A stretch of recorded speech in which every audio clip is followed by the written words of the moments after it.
बड़ी खबर आपको मेरठ मेरठ सड़क पर नमाज पढ़ने वालों के पासपोर्ट है और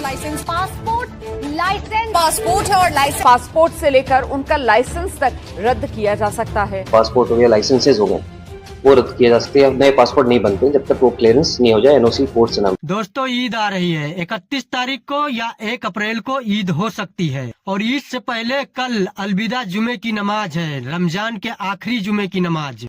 और ऐसे में मेरठ पुलिस की तरफ से कहा गया है कि ऐसे में अगर आपने ईदगाह के अलावा कहीं पर नमाज पढ़ी या सड़क पर नमाज पढ़ी खास तौर पर, और ऐसे में आपका पासपोर्ट रद्द हो सकता है, आपका लाइसेंस जब्त हो सकता है। गजब है। क्या इससे पहले कभी आपने ऐसी खबर सुनी थी? पंडित नेहरू के जमाने में, अटल बिहारी वाजपेयी के जमाने में, इंदिरा गांधी के जमाने में कि 5000 लोगों ने सड़कों पर नमाज पढ़ी तो उनके पासपोर्ट और लाइसेंस रद्द कर दिए गए। लेकिन ये आप नरेंद्र मोदी की सरकार में, योगी आदित्यनाथ की सरकार में, भाजपा की सरकार में हो रहा है और आप देख भी रहे हैं।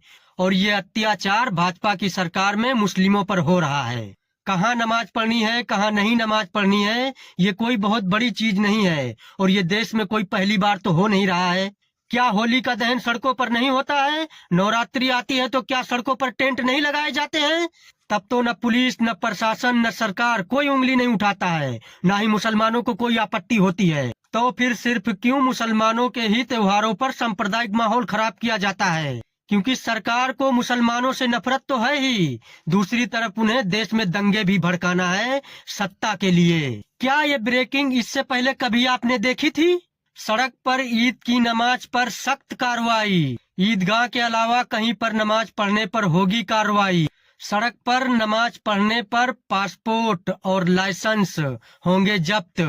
पुलिस की अपील, सड़कों पर न पढ़े नमाज, चेतावनी जारी। पिछले साल 200 लोगों पर हुआ था मुकदमा। सीसीटीवी, ड्रोन, लोकल इंटरनेशनल से नमाजियों पर निगरानी। संवेदनशील इलाकों में अतिरिक्त फौज तैनात। 31 मार्च या 1 अप्रैल को होगी नमाज। एसपी सिटी की सख्त चेतावनी। अब मैं आपको एसपी सिटी की सबसे पहले वीडियो दिखा देता हूं।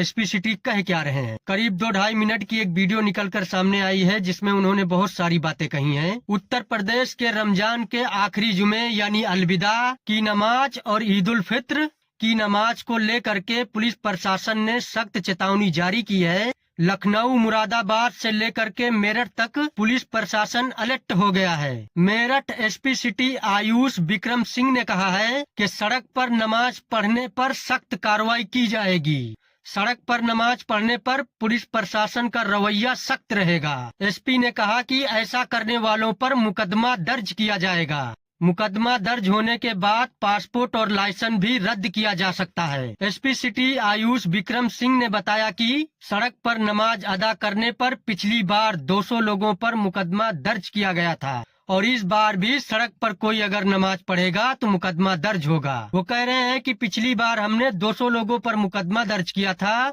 और 80 लोगों को चिन्हित कर लिया है। और अब मैं आप लोगों को वीडियो दिखाता हूँ जो सिटी पुलिस ने कहा है। लास्ट ईयर भी कुछ लोगों ने ईद पर रोड पर नमाज पढ़ी थी। करीब 200 लोगों के खिलाफ इसमें मुकदमा पंजीकृत किया गया था। इसमें 80 से अधिक लोगों को चिन्हित कर लिया गया है, उनके खिलाफ कार्रवाई की गई है। बाकी लोगों को भी चिन्हित किया जा रहा है। इसमें इस बार भी अगर कोई बैठता है तो उसके खिलाफ बहुत ही सख्त कार्रवाई की जाएगी। लगातार अपील कर रहे हैं लोगों से कि हमें कार्रवाई करने का मौका ना दे। और इसके बाद इनसे ये सवाल पूछा गया कि क्या वाकई पासपोर्ट, लाइसेंस रद्द किए जा सकते हैं, जब्त किए जा सकते हैं? तो वो कह रहे हैं कि पासपोर्ट नया नहीं बनेगा जब तक कोर्ट से एनओसी नहीं मिलेगी। आप विदेश नहीं जा सकते हैं जब तक वो एनओसी नहीं मिलेगी। आपका लाइसेंस जब्त हो जाएगा। देखिए, क्रिमिनल अगर ये कोई केस उनके खिलाफ बनता है, किसी के खिलाफ भी होता है, तो यूजुअली होता है कि जो पासपोर्ट हो गया, लाइसेंसेज हो गए, वो रद्द किए जा सकते हैं। नए पासपोर्ट नहीं बनते जब तक वो क्लियरेंस नहीं हो जाए, एनओसी कोर्ट से ना मिल जाए। अगर ऐसा कोई क्रिमिनल केस किसी के खिलाफ दर्ज होता है तो पासपोर्ट और जो लाइसेंसेज होते हैं वो नहीं दिए जाते जब तक कोर्ट से एनओसी ना मिले। क्या ड्रोन, सीसीटीवी कैमरों से भी निगरानी होगी? ये भी सवाल। तो ड्रोन से, सीसीटीवी फुटेज से, कैमरे से, हमारे जो लोकल इंटेलिजेंस है, हमारे लोकल वॉलंटियर, सभी लोगों की मदद ली जा रही है। इस पे नजर। अब संवेदनशील क्षेत्रों की पुलिस की एक अलग लेवल की तैयारी है। पुलिस कह रही है कि संवेदनशील इलाकों में हमने फोर्स लगाई है, सादी वर्दी में अधिकारी तैनात रहेंगे, इंटेलिजेंस यूनिट अलर्ट पर है। कई जगह पर सीसीटीवी कैमरा और ड्रोन से निगरानी रखी जाएगी। मतलब एक ऐसा माहौल तैयार किया जा रहा है, ऐसे बताया जा रहा है कि मतलब क्या ही होने वाला है। हालांकि ये तैयारियां हमेशा होती हैं, पुलिस हमेशा तैनात होती है, लेकिन इस तरह से प्रचारित किया जा रहा है कि क्या ही कहना। देखिए, जितने भी संवेदनशील क्षेत्र हैं हमारे, वहाँ सभी जगह हमने फोर्स डिप्लॉय किया गया। पीआरबी की गाड़ियां हमने रखी हैं, इसमें फैंटम्स लगाए हैं। लोकल हमने सादी वर्दी में भी हमने डिप्यूट किया है लोगों को। लोकल जैसे मैं बताया, हमारी जो इंटेलिजेंस यूनिट होती है वो अलर्ट मोड पे है। सीसीटीवी कैमरास हमने इंस्टॉल कराए कई जगहों पे। ड्रोन से लगातार नजर रखी जा रही है। हमने सोशल मीडिया पर लगातार निगरानी रखी हुई है। कोई भी अगर माहौल खराब करने का प्रयास कर रहा है उसके खिलाफ सख्त से सख्त कार्रवाई की जा रही है।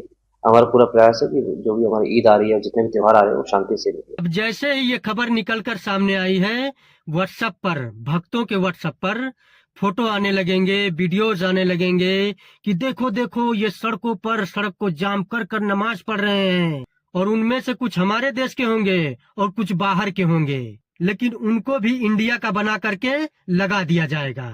मतलब हम दुनिया को ये संदेश देते रहे भाईचारे का, वसुदेव कुटुंबकम का। ये संदेश हम पूरी दुनिया में देते थे, लेकिन आजकल पूरी दुनिया का कचरा उठाकर हम ला रहे हैं। पूरी दुनिया से फर्जी खबरें, फेक खबरें वो उठाकर हम ला रहे हैं, और हम अपने भाईचारे को कितना आगे बढ़ा रहे हैं, कितना तार तार कर रहे हैं, पूरा देश जानता है, पूरा देश देख रहा है।